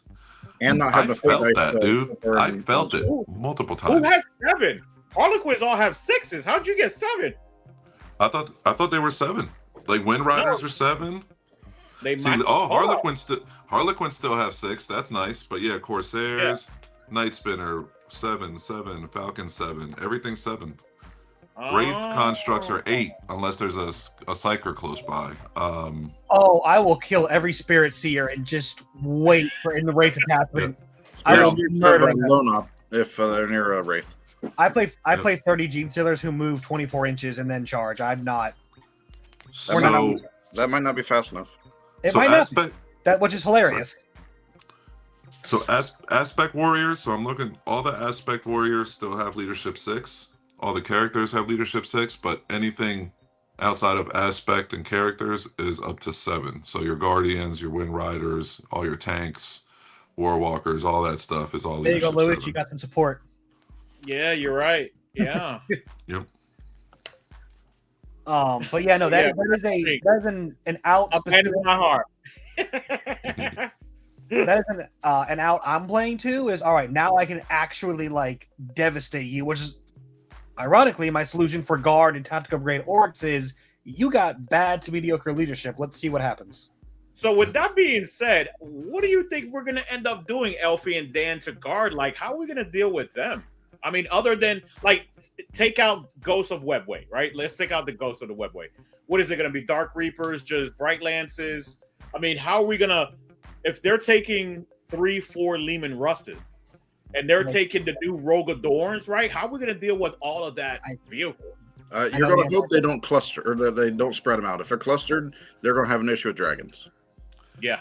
10 dragons and Fugan with, with the sustains, aspect host and this, that, and you really pump them up. I think they could drop 2 to 3 Rogue Adorns, like, regularly. I think they were talking about it on Art of War. Like, Quentin and Jack, so they did the math, and they could pick up 3 Rogue Adorns. If you have sustained hits, Fugan's going to drop 1 by himself, and the other 5 just split. Yep. I was going to say, you just put them in a vehicle and deep strike, bring them in, where we can get targets on 2, maybe 3 if they position badly. And you don't even deep strike because the vehicle moves 27 inches. Remember? Right. Star Engines was a strat. Someone thought it was a good idea. You forgot. So it's so absurd. One of you guys, it's your army. Do you want to explain what Star Engine is and why it's healthy for the game? Star Engine is in Warhost, it's a D6 plus 3 move that doesn't count as advance on top of the 14 base. Just a few inches. Plus battle focus. Well, the Star Engine is a battle focus. That's the battle focus one. And then you get out 3 inches, and then Fugan gives them an extra 6 inches of Melta, so it makes all the regular guys 18 inch at 9 Melta, and then Fugan would be 24 at 12 Melda. And the Exarch can take a damage +6 gun now, not just Fugan. So you have two guys that have D6 +6, rerolling hits, damage, and wounds. Flipping a 6 and sustained if they want it. Let's just be clear on the whole thing. Mm-hmm. Yep. I mean, they want it. If there's three dogs together holding hands, they want it. That was a very facetious if. Now, I do have a question for you guys and the ghosts as well, because you can stand back up. Do you think assassination is going to be a problem for your army because you are just elf characters? If I'm giving them 5 points and I can take out multiple vehicles, then I'll give them 5 points. But I meant it's like over a 5-turn game, having all those characters having to use them. Do you think that's going to be a potential problem, or now to be fine? No, I mean the most they can score is 5 points. It's not like old Assassin where it's 5 points per. Exactly. Oh, it's 5 points a turn. If so, you kill 3, you just get 5. You just get 5. Yeah. That sucks. Now I see why no one takes it. Unless you take it as a fixed. That's what I meant. As if someone takes fixed assassinate, because you're like, oh, you have 2 Phoenix Lords, 2 Farseers, 2 Warlock. Like, sure, use them and die, or don't use them. I mean, it's max of 70, or I mean, the max they can get 70 with primary and that one. It just depends on the other secondary. Depends on how many vehicles. Maybe they bring it down and assassinate. They could probably have a good game if you go vehicle heavy. But a lot of our vehicles aren't high wounds, so it's not like killing all of our vehicles are going to score a whole lot for bring it down. Well, I'd imagine they'd probably take cleanse or engage on all front, something relatively simple. Yeah, or behind enemy lines, maybe. Or storm to take advantage. If you want to come out and touch an objective, they'll just take it back and get 16. 16. So better options than assassination, because assassination is like in the Rocky movie where he was trying to catch the chicken. Good luck. That's what I was going to get at. I know, I remember in I think it was ninth and 8th and stuff. I would always, Eldar, I think in general has always ran a significant amount of characters between Farseers and this, that, and the other. I think it tends to be a trap, right? Like Lewis was saying, they're all so fast. Unless you're just kind of putting your stuff out there to really die, I think as an Eldar player, you can always pretty much say, okay, I might give up a couple of characters, but for the most part, I'm gonna keep them safe, right? Okay. And then it's relatively, it's not a super hard thing to do. So 440 roughly is the answer to that. To the question, 10 fire dragons. Yeah, it's like 435. Okay. That's not bad. So you're saying Fugan, fire dragons, just and those serpent. two? And the serpent. Yeah, what? 440 only? Yeah, 10 dragons is 200. Serpent's 115. 115. And Fugan's 120. 120. Yep. 3 Exocrines is 405, and I'm not okay. Why is that only 40 more points? That is so much better. That is so much better. Yeah, but God. But they're, like Elfy said, man, they are a glass hammer. If anything, they're more, at least for the ghost portion are more like a glass spear, if anything, because it's death by 1,000 cuts. But yeah, Eldar is like a glass hammer, man. As soon as you catch it, 100%. I would almost believe you, but Skyborn Sanctuary and then the Wave Serpent battle focusing away is a thing. So I expect most good elf players are gonna use them twice. And if you can drop 3 Rogodorns in a turn twice, how many more activations do you need to win the game? Right. Once will probably do it. Yeah, against Aspect, if say you're playing Necrons and they have a bunch of CTAN together, I mean they can pop the strat to ignore damage modifiers too. So it's just full damage. Yep. Yeah, they can. Yeah, and Aspect host. Anybody you want, because it's a stratagem. No, Aspect only. That's it's warrior focus. Ignores hit, damage, wound, AP, damage reduction, or ignores all that for that one unit. Yeah. Yeah, that's gross. That's big. That's real big, man. But again, you have to use that before you select them to shoot, so they can still, if you don't use it, then they can still use AOC or something like that in response. But if it's on the data sheet, you're going to use it anyways, and so they're just not going to use AOC on that attack. But It is incredible that they took Fate Dice away, but somehow left it in the army. I've been saying that like for a week now. Like I said, Fate Dice are gone. I was like, no, they're not. They're just hidden. It's a very facetious if the other player wants it to work, because they do, and it's going to, and you're just going to have to accept that. Right. They need to give Kane one token so that he can Overwatch. Stop it. Stop. Fine. They need to give him one aspect token for each different shrine that's in your list. Oh, that'd be cool.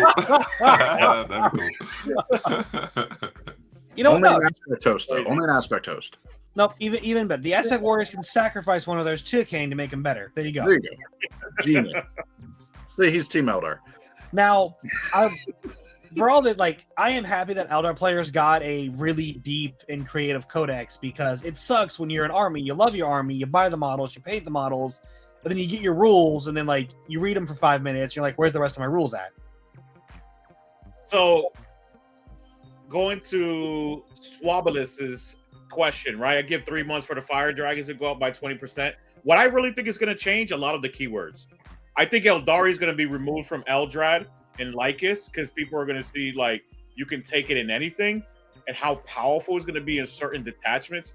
I see that changing, and probably fire dragons and dark reapers. What do you guys think? 40 for fire dragons, so I cut one viper. Big deal. I don't know why wave serpents went down in points. I have no idea why that was the one vehicle that went down.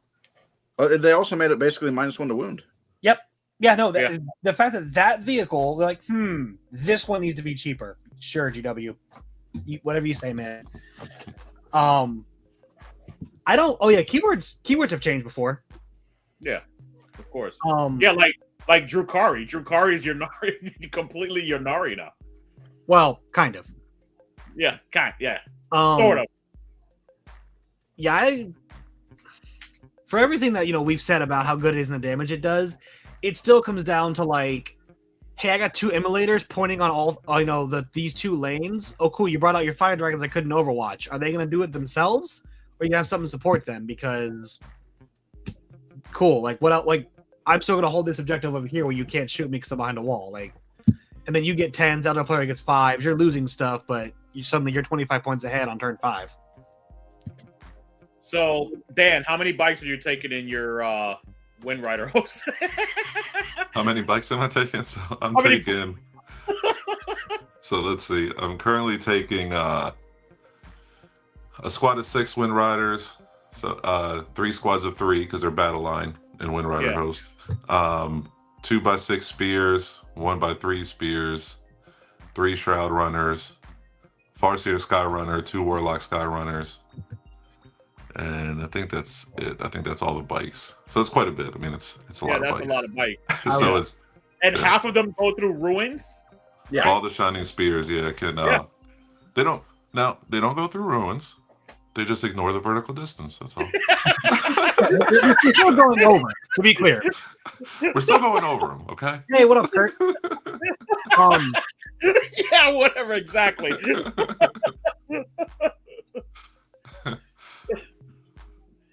But yeah, man. So, Tom, what else you got for us? I was gonna say, like, if you just have, you're playing Tactical Brigade, you have the 10 flash kits with the Met Captain just sitting in a battle wagon, looking at, like, the center and expanse objective. Like, what do you do as the Eldar player? Just give up on one objective because you can't? Because if that overwatches, almost any unit in your army is not going to be there after you move it. Like, and because I say Swablis, I wanted to ask anyway, because that's Lewis's other army is orcs. But he's Swablis, like, I play orcs mainly, and I've been wondering, like, well, what do you do, like, to credible Overwatch threats that can realistically threaten, like, 2/3 of the board? And, like, what, the fire dragons come out and kill it, but then you need something else to kill the guys inside that they can't then Overwatch before you get to shoot them. Yeah, all those Shroud Runners. There you go. Yeah, but then they get Overwatched, and, like, now that your Shroud Runners are gone, you got to put another unit out and dedicate it to that spot. And this is, and again, I'm not trying to say, like, Eldar have no play, because they very clearly do. It's just pointing out they're not invincible. You don't got to just sit back, get tabled, and have no hope. There are things you can do to then tell the other player, cool, you can move 40 inches. Hope you move to the right spot. So there's a easy answer to that is that The majority of our army does outrange orcs, so you just stay at 25 inches and shoot them. Really? I thought they were fairly close, other than like Bright Lances. Like Star Cannons 36, Bright Lance 36, Dark Reapers are 36 or 48, missile launchers are 48. You know, so a lot of the, you know, there's a lot of really strong guns that are still outside that range. You know, Gotcha. and or you just bait them. You know, you move one unit, see if they want Overwatch, and then the unit you know they want Overwatch, you just don't move it that turn. Be like, okay, I'm done moving. He's like, oh, here's 5 Rangers on the objective. You want to kill them or not? Yeah, no, But again, that's that back and forth. Like I said, elves have plays that they can do back at that. So, but if they don't, if they're playing too fast, well, then again, you've given yourself a window. Right. Oh yeah. Are there any armies that you guys are kind of like tentative into? You know, things that you yourself have been like, I don't really know. Like this looks kind of sketchy. I've always had a bad play in the T-Sons. You think we're going to continue to have that bad play? I don't know. Marines seem to be a little tough for Harlequins, the Ghost at least right now, but that might be just the early stages, right? You know how that goes, Dan and Elfy. Yeah. It might just be the early stages until you start figuring out the new book. I mean, at the end of the day, T-Sons have a lot of flamers. That's a lot of shots, you know, and so it comes down to volume of fire. And then they also have, for the durable stuff, they just point and be like, I rolled a 1 on my Doom Bolt. It still goes off. I don't know if you guys have watched the episode we did with about Thousand Suns and with Mike Buzeni, but I had very similar facial expressions to reaction just listening to what Thousand Suns could do like 3 nerfs ago. Or pre-3 nerfs ago, I should say. I'm just like, oh my god, what do you even do here? But like there were answers, I just wasn't good enough to use them, so fair's fair. Right. And Swabbles, we already touched on that. Like teleporting Marines, Vanguard Ultramarines, and Death Watch and even Bridgehead Strike are very spooky for a lot of armies, but elves in particular, because suddenly those Stormbolters are a credible threat. Exactly. Sometimes you only get to shoot one of them though, because once you shoot the first one, then you use your battle focus token and just move behind a wall. Right. Yeah, but we're probably not going to survive that shot from a. Depends. Death Watch, right? Against good players, you won't survive. Against mediocre players, you might, because they might not think about it, and they'll just be like, "I'm gonna shoot this unit," and then they kill one model, and I'm like, "Okay, I'm moving." They're like, "Oh, I didn't think that out. I should have shot a big unit first." Watching. I love how Elfy says mediocre players. It's like, get out of here, Scrub. Watching. Well, not even like even good players. Watching that the John versus Quentin game, I saw him like swing with Ravener hitting on 3s, and he could have made a hit on 2s. Or no, I think it was the Warriors, but he could have used a strat to give him +1 to hit, and he didn't. And they like rolled like 11 2s, and I'm just sitting there like, yeah, no, this is Tyranids. Why don't ever assume it's gonna work, because it won't. You want to assume it's gonna work. You want as much insurance as possible, because they will let you down. I promise. I've been there. And like Elfy said, elves have lost their consistency by and large. Like with just hitting is now actually a role, like one of the few they have left to make. Yeah, like me and Elfy were talking about it the other day. It's like, it's going to take a little getting used to for being so spoiled. Where I was, like Elfy said earlier, I was one of those guys that took full advantage of. I ran a ton of Bright Lances for months last year. Remember that, Elfy? I was running like the Bright Lance spam, Hornets and Warwalkers, and I had a bazillion. And I was just like, okay, I'm pretty sure my army's going to hit like 95% of the time, so it's all good. All my Bright Lances are going to hit all the time. Right. Nowadays, it's like, that's not an option. And reroll hits is, unless you're aspect host, reroll hits isn't the easiest thing in the world to come by, you know? So. And then with all the rerolls, you would like miss one. You'd be like, what just happened? Like, how did I miss? What's happening there? Gene Stealer's hit on 2s and reroll 1s to hit natively. So like I'm used to getting 40 or 39 hits. Like 2 games ago I rolled Gene Stealers and they rolled 38 hits. And I'm like, what is happening?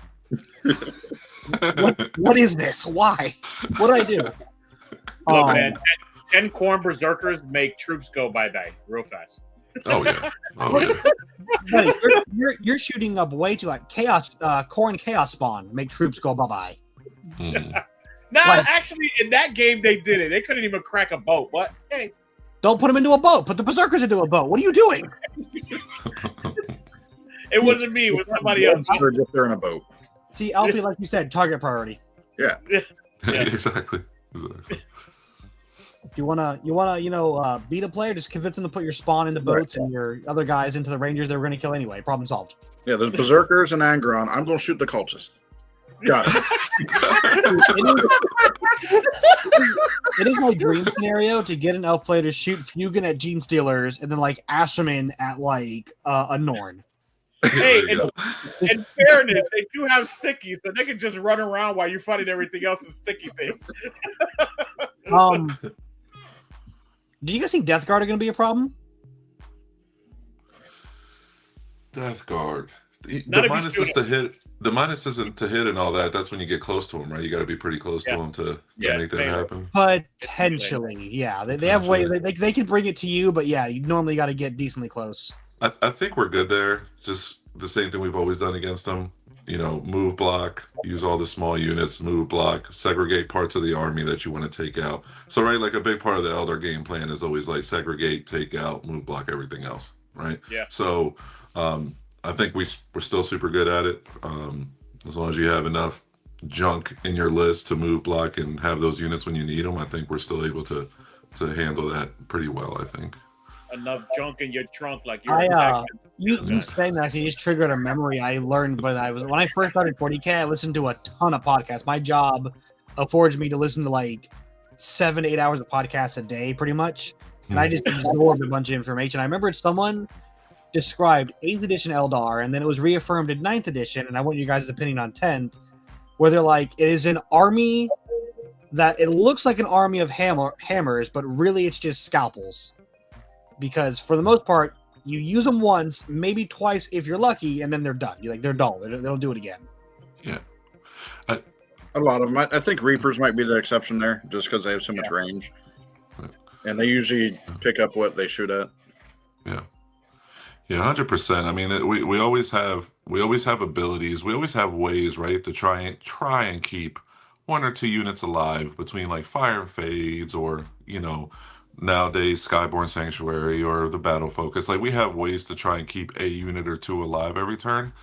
But at the end of the day, I think that's very much true, right? It's scalpels. It's I send this unit out, they're going to kill that target, but I'm already planning that unit's not going to be there. And if it is, then I'm in great shape. Yeah. If it is, it's all good. It's like the phrase I stole from Elfy. It's just death by 1,000 cuts. That's it. So, quick question, Lewis. The Skyborn Sanctuary is in 2 of the detachments, Aspect and Warhost.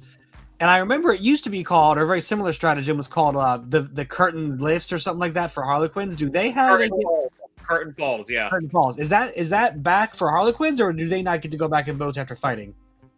They do. At the end of the fight phase, it's innately inside the Star Weaver's data sheet now. So the data sheet of the Star Weaver. It's like a Venom?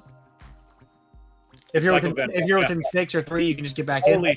Only within 6, but there's a lot of ways to do that too, right? Yeah. There's a lot of ways to do that. There's a lot of extra normal moves. But yeah, they have it. And Harlequins have battle focus in that detachment specifically. They do, because they become Asteriani, yeah. So yeah, it's killer transports, folks. Sorry.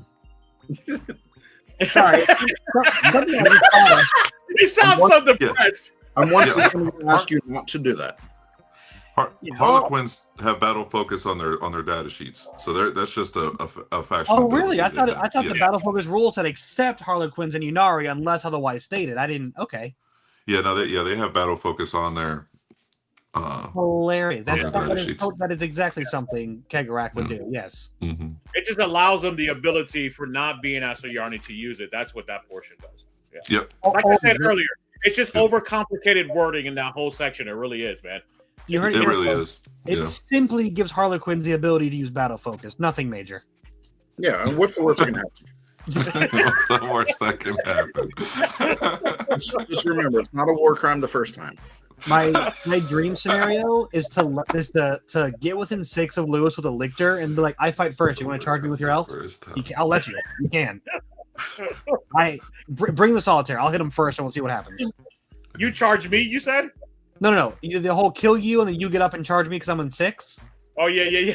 I'll just shoot you with an execrete and put a lictor like 5 inches away and be like, do it.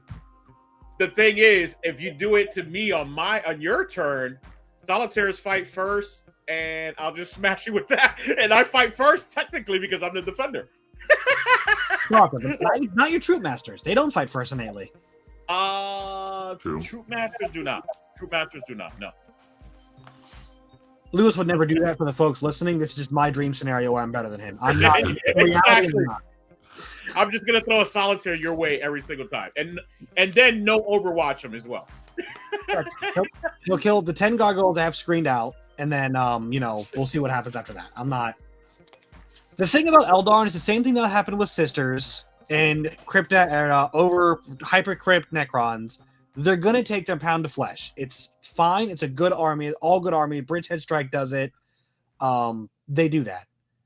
It's making sure you minimize that pound and maximize your response, either kills or board state or both if you're lucky. Mm-hmm. Yep, and hold those objectives very quickly. I think and Dan, he could correct me if I'm wrong, but I think take and hold might be initially a little challenging for us, like that mission. That's the one game I played last weekend. My one game was take and hold into Sisters, Dude, I screwed the pooch on that game, man. I was overconfident. I wanted to use all my new toys and abilities, right? So I messed up all kinds of stuff, bad positioning, all kinds of nonsense. But going back to what we were talking about earlier, I mean, Logan was charging me with, just anything and everything. And it's like, no matter what charged what, the Sisters were killing the elves. You know what I mean? Like, it was pretty, that's what it felt like. So that's where I'm like, okay, calm down, Dan. Use your brain. Remember you're playing Eldar, and don't make that mistake again. But if you came from World Eaters to Eldar, and you're like, wait a minute, hold on. Yeah, wait, I'm not supposed to be charging forwards again. Yeah, what am I doing? We were playing Terrain Layout 1, and again for like the last 2 months, it's just World Eaters on the brain, right? So I love staging in the L ruin in the middle. Throwing 10 Terminators in there. So what was my first move last game? Just instincts, 5 Rangers, and then I took my Wind Rider, one of my Wind Rider bricks that I was playing 2 at the time, but the Wind Rider brick, and stuck it in that ruin, and I'm like, I should be safe here. It should be fine. Yeah, that didn't go well. Like, they got tagged turn 1. I'm like, I'm an idiot. Just like 15 minutes later, Morgan Freeman's voice just in the ambiance. It was in fact not a good choice. Right, exactly.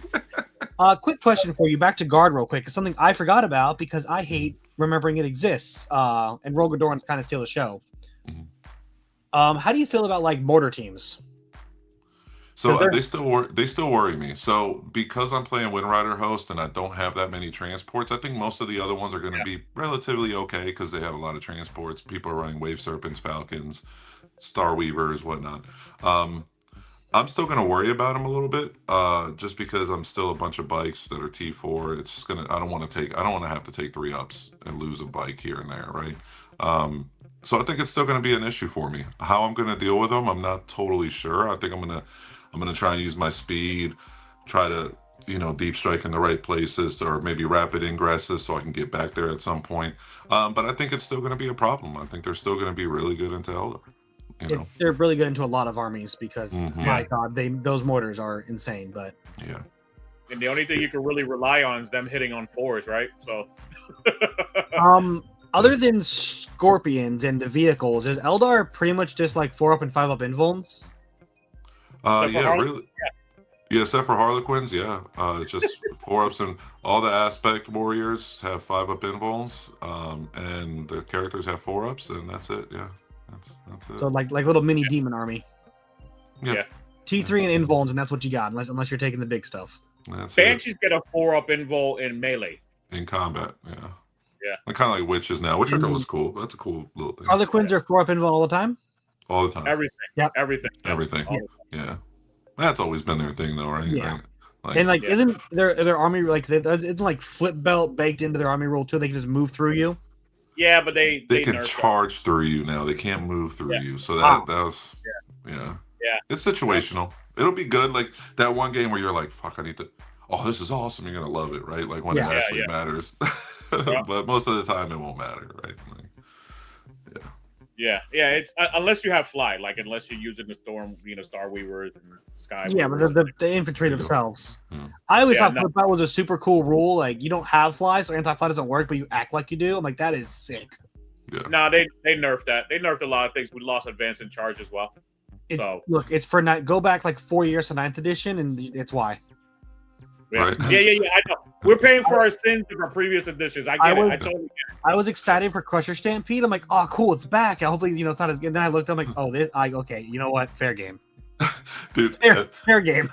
That's how I feel about Spears and Reapers. I feel like we paid for our sins with Spears and Reapers from the Yanari days back in 8th, right? Yeah. We paid for it for 2 editions, but thank God they're back, right?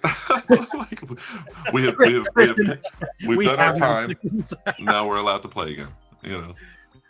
Chris from the comment section, because we lost him, says we have no sense. One of the greatest games of Warhammer I ever played was against my buddy who plays elves. It's like the last game of 9th when everything was relatively balanced. I played my Necrons into his elves, and it was a fantastic game. Both of us died in droves. We started with 2,000 points. And I think we both ended with like under 200. It was great. Nice. Those are always good games. Yeah. And if there's any elf people in the chat, hit me up. I want some practice. I'm going to lose a lot, and that's fine. I'd rather lose in practice than do it at a tournament. Well, you already know. You want some? Yeah. Just so, hold on over here. Just so everyone knows, me and this man have been trying to get a game in since November, right? November. Then holidays and work and families and but yeah. I know, and I'm just starting to get back into it and playing some games, man. I took a long hiatus. Look, I told you, go to an RTT, win with Harlequins. We can do a whole show about it. It'd be great. Call it Ghost of the Weather. It's gonna be sick. I'm going for my 3rd super major win. That's what I need to win. I need to win another best general, my 3rd one. See, but now I'm being too greedy. Now I never win. Look, we'll go to Missouri again. We'll get you best general. It'll be two years running of Floridians coming over and just showing them how it's done. That would be nice. That would actually be nice. Chris, I want to be respectful of Dan's time. I know he wakes up early. This man works for a living. He's got a family. So unless you say otherwise, Dan, we're gonna try to wrap it up here, brother. Yeah, I'm gonna hop off. I was just getting ready to say I gotta go put the girls to bed. I got 3 little babies here, so I'm gonna go put them to bed. But it was a pleasure, man. I appreciate you guys having me on, and it was fun, man. It's a good time. Much love to you, brother. Insight. Yeah. Well, yeah. Cool. All right, guys. I'm gonna head out. Y'all have a good night. See you guys. Take care, brother. Have you good one. Yeah. So. Go ahead, Thomas. What else you got for us? I'm going to wrap it up with some 40K releases. I was going to say, Chris in the chat, he said, I play Eldar. I wasn't going to call you out on stream, but I told this man this morning, I'm like, I need to hit up Elfy because I know he's semi-local, and he'll give me a run for my money. So, hit me up either through the Discord or even here or over on Facebook, and we'll work something out. I'll drive to you. I don't care. I might come to you to do a threesome with anime. Buddy, that's 4 people. I know he's missing. Look, poor. Hey. He comes and reports every week, and every week you just throw shade, man. This guy is dedicated. No, he's saying right now. He's like, hey, I forgot he's gonna hit me up to get a game. I don't know if I'm gonna kick your butt. Like I'm still learning the army, but I can definitely give you a challenge. Oh, me and him, just slightly up, but me and him just built a Bringers of Flame list that it has teeth. Like I don't think it's obviously not as good as it was, but it, I'll let you and him hash it out. But Chris, buddy, I'll have Lewis put us in contact. We'll get to that. Yeah. But it is a scary, like even for Eldar, like right now, it is because its game plan is not what Old Sister's game plan used to be. Also, I'm so sorry, my ADHD is in hyperdrive. He has a squirrel icon, and I just can't look away from it. I'm sorry. Squirrel. I am a consummate professional, everyone. No, other than that, I would just leave people with like it's not all doom and gloom. Like Eldar are a bit overtuned. It's probably going to be fine though, because Star Shatter's overtuned and it cannot score like above a 50 to save its life. So, you know, just like everything else too, right? The disparity between novice and expert level players is really going to end up hurting the individuals who are just picking up the army. Yeah, like people playing Rockhammer and stuff, they're going to be struggling to have an army by turn 5. Yeah. You know, top 10% of Warhammer players are going to be tabling you before you get to turn 3. So yeah.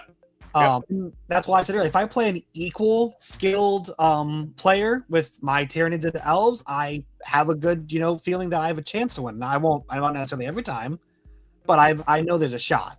Playing someone better than me, and if you play an Eldar player who's better, you don't. But if you play a World Use player who's better than you also don't. So, you know. And I also feel like Tactical Brigade for Orcs, Death Watch, and Space Marines, just like vanilla Space Marines with the new oath of the moment, right? With the +1 to wound every single turn. And those Vanguard Ultramarines acting like Death Watch. Exactly. Those can be challenges as well. Those can be tough matches.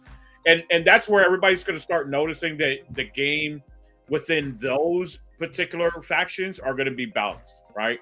It's also, just going to be that person who works this for a living, this can do well, right? Also, Bridgehead Strike, as the other, you know, we've been talking about, and they even acknowledge that them just coming down and hitting you with their full, because like, sure, it's just las guns, but las gun into elves might as well be a heavy bolter. Like, it's the same thing to them.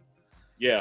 The other one I will mention is the Index Demon Detachment.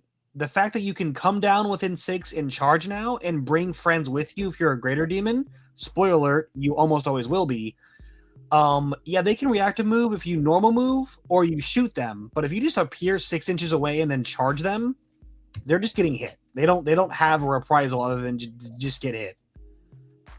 Take the new oath out back like old Other. Chris, I'm with you 100%. I 100%. Yep. I don't know why they thought oath needed a buff, but they did, and whatever. I don't know. You know, it is very, very strong. It really is. I don't know if it's OP though. I think having 2 of them is OP. Yeah, no. I don't know. Ultramarine specifically is the problem. Yeah, Ultramarine specifically is the problem. I think that one of them is it's strong. Rerolling all hits +1 to wound, rerolling 1s to wound potentially as well on certain units. Like that's strong. It's really strong, but I don't feel like it's OP. Like I played against a Space Marine player with the new Harlequins, and that oath feels very, very strong. He did not have 2 of them, but I mean, every turn that he shot me with that new oath, I mean, it deleted something. It killed something. To me, the problem with Space Marines isn't new oath specifically. It's the fact that Death Watch and Ultramarines with Calgar and Gilliman, and Death Watch with Captains and Watchmasters get 30 CP over a game. Yeah. At that point, you are just playing an entirely different game than I am. Yep. Like, I have Hive Tyrants, and I play with anywhere from 10 to 15 CP a game. And even in some matches in that, my opponent's like, you're just doing everything you want. And I'm like, yeah, almost. But the Space Marine players, or well, specifically Death Watch and Gilliman Calgar lists, you are just doing everything you want, and you still have 6 CP by the end of the game. So...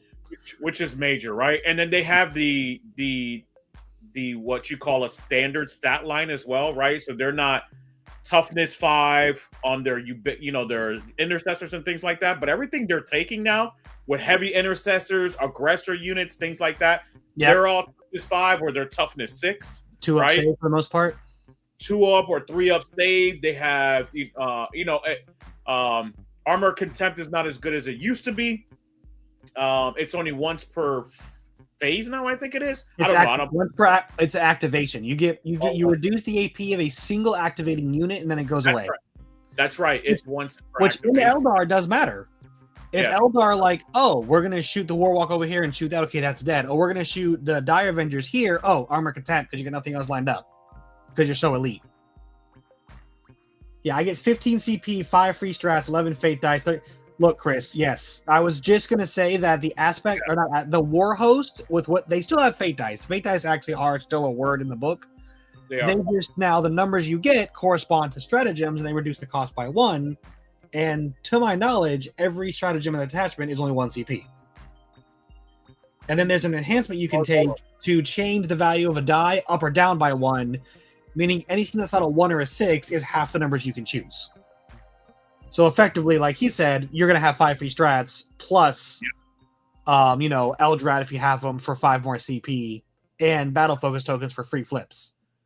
Yeah, there's nothing in the current codex that's 2 CP. Everything is 1 CP. Yep.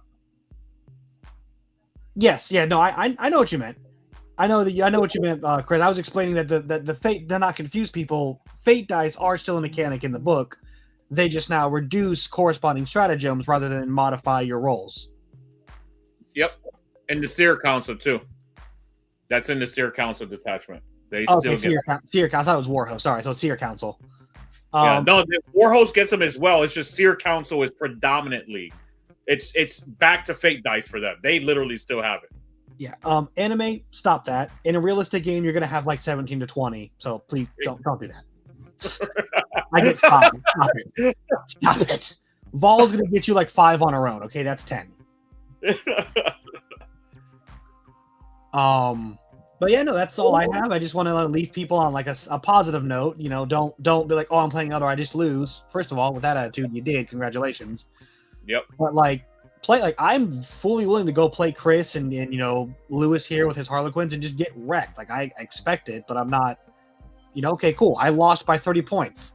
Next game, let's see if I can lose by 25. You got to find your path to victory. That's right. Practice, and understand what you're fighting against. Right. And it's just like anything. Yeah. That's the last thoughts I have on the matter. My opinions and blood pressure has been for all to see. Iron sharpens iron. Absolutely. 100%. 100%. And that's a big thing, right? Like, not to belittle anyone at all, right? And this is not specific to anyone whatsoever. But if you're complaining about you not playing well or you not doing well at events, practice. Talk to people, right? Try to talk to a coach. Sit down with an individual like myself or Thomas. And I'm just to be clear, I am no guru at anything. I don't think I'm excellent at the entire game. I just think that I read into it a lot, right? I talk to people. I try to get educated on the situation. That's how you get better.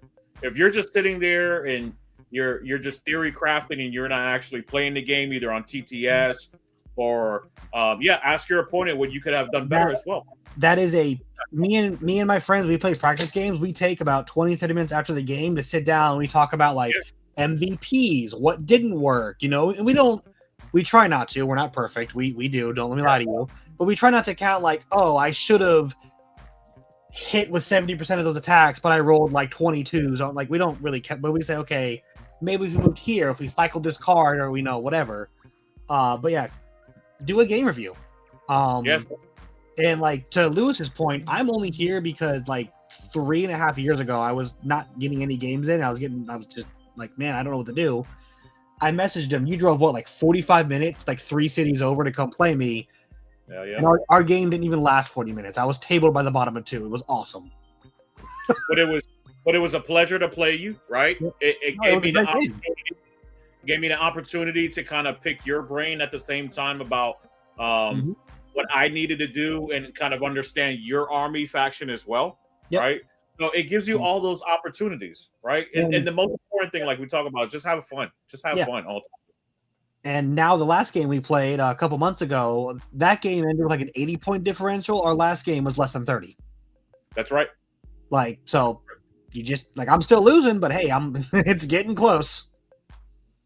Yeah, my Harlequins game was a 27-point spread against a novice player, I would consider. But the gentleman had, oh my gosh, he had some extremely efficient deployment and maneuvering and positioning during the game with world leaders. The guy was really locked in, airtight, didn't make mistakes in the beginning. Great guy, had a blast. But if you play someone like that who knows what they're doing and they're practicing a lot and understand what to prioritize, that can be a challenging game for you. So, yeah, Elfy, you must have taught. You did teach him well. You did teach him well. That dude, I was surprised. He actually had me thinking for about 5 or 10 minutes my first turn. I was like, what am I gonna do? Mm-hmm. So I resorted to my speed, and I was just like, I'm just gonna take a quadrant. He kind of started doing a Y with his army, and I picked it apart at that point. I figured out the weakness of what it was. Instead of thinking about what's the weakness of the army, what's the weakness of the deployment, what's the weakness of the movement, things like that. Oh, one question I have for you that I'm curious about, and I'm sure some people who with the same interest would are going to wonder as they get closer. How is Ynnari, Eldar, and Harlequins going to like affect teams? Like, because they're all in the same codex. Is it just pick one and the other two are off limits now? Yeah. Okay. Yeah. I assumed so, but I wasn't sure. Yeah. All right. Until he gets his own codex. Yeah. We'll see, though. We'll see. They might end up still getting, like, Harlequins and Drukhari might still end up getting their codexes. I don't know. I fully think Drukhari are, and I think Harlequins should. I think because Harlequins just need 3 detachments. Just keep it light, dark, and twilight. You don't need to be fancy about it. Yep. And just, there you go. You're good. Light can be shooting, dark can be melee, and twilight can be the middle, where the tricks. Done. So look at that. I made a whole codex. You're welcome. One book to rule them all. Yeah, I think that's how it's going to be. Just like the deities, right? With chaos and things like that. I think that demons are going to end up going into all of their deity codexes and things like that. So we'll see. I don't know. I don't have an inside scoop of things, but I'll continue to watch the show, and then maybe you'll get some tips, right? There's going to start being a lot of Harlequin content as well. So those of you who are listening, I'm going to be talking a lot about Harlequins in the future as well, breaking down TTS, how to do and maneuver with units and using particular units. I'm still going to continue to do my Orc and World Eaters content because I still play those infrequently, right? Sometimes more so I use Orcs for like team play. World Eaters, I still love them, and they're coming out in a couple of months as well. And with that being said, right, so just real quickly, I wanted to state that 40K releases, Emperor's Children should be coming out in about 2 to 3 weeks as well. World Eaters, Death Guard, and Thousand Suns for all of the chaos with the demons in them should be April-ish, about April time area, right? And Imperial Knights, Space Wolves, Black Templars, and Grey Knights, and Chaos Knights, Drukhari, and Leagues of Votann are all missing. And apparently we're still going to get a Drukhari. So. What a year. Oh, God, what a year. Yeah, so that's going to be probably the end of the year, and then we might see a soft reset next summer for 11th edition. That's following their timeline. So this is not like I heard it from somebody. This is just following habits, following repetitious actions, right? Their timeline would be next year, 2026 summertime. I got a question you're gonna hate. Because there's 4 Chaos Primarchs and 2 Loyalists. So what Loyalist Primarch do you think's coming back next? Because I just saw Chris say and Vulcan, and it's so credit to him. But I'm like, man, it is 2 to 4 right now. So It is 2 to 4 right now. We getting jumped. Jumping the club. Or rather, I'm jumping them because I'm more chaos right now than anything. But no, I wouldn't get upset. I mean, I'll be honest with you. I don't think it's the time of the wolf yet. I don't think Leaving Russ. I think that's just a pipe dream that a lot of people are having. Mm-hmm. That Leaving Russ is actually going to come back. I don't think the lore itself calls for it just yet. I don't think it calls for it just yet. But I might be wrong. I might be absolutely wrong because from what I did hear, is that Space Wolves are supposed to get an entire revamp for a lot of their units. Oh, so nice. I mean, they do need more Terminators, or at least a kit to add on to Terminators, right? Like Ulrich, the Wolf Priest, oh my gosh, Logan Grimnar, and Rune Priest, period. Like, they all need a makeover. They're all the mini Marines, so they need something bigger. I see Logan getting redone because he's a mini Terminator, so they need to put him in the bigger Terminator armor. Yep. I don't know if he's going to get a sled back. I doubt that he'll get a sled. Yeah, It's a war chariot, I doubt it's a war chariot. Okay. Yeah. Look, I don't care, but we have some very offended wolf fans. All right. Hey, Space Wolves are my day one. Those are my babies. But that's a sled. That is Santa Claus on a sled. You know who I want? It'll keep in GW's theme of keeping the imbalance between Chaos and Demon Primarchs. I want Demon Bird Korax. Oh, that would be nice. Yeah. And the thing is, they have the opportunity to do something really cool where the Inquisition declares a Primarch traitor because he has a demon form. Dark Mechanicus for the 2026 11th edition box set with Space Marine would be gross too. Oh, yeah, no, dude. People already have to give one Pancreas to get Admech. They gotta give the other one to get Dark Admech. Yep. Like, hey, you want an army or a house mortgage? Well, how about a reverse mortgage for your other army? Oh my gosh. I got nothing else. I got nothing else, my peoples. Thank you so much, as always. Thomas, as always, much love. Much love to Elfy. Much love to everybody that participated. Almost functional. I'm with you, Chris. Yeah. I legally own 4 armies, but I play 1. Yeah. And you kind of bounce back to demons every once in a while too.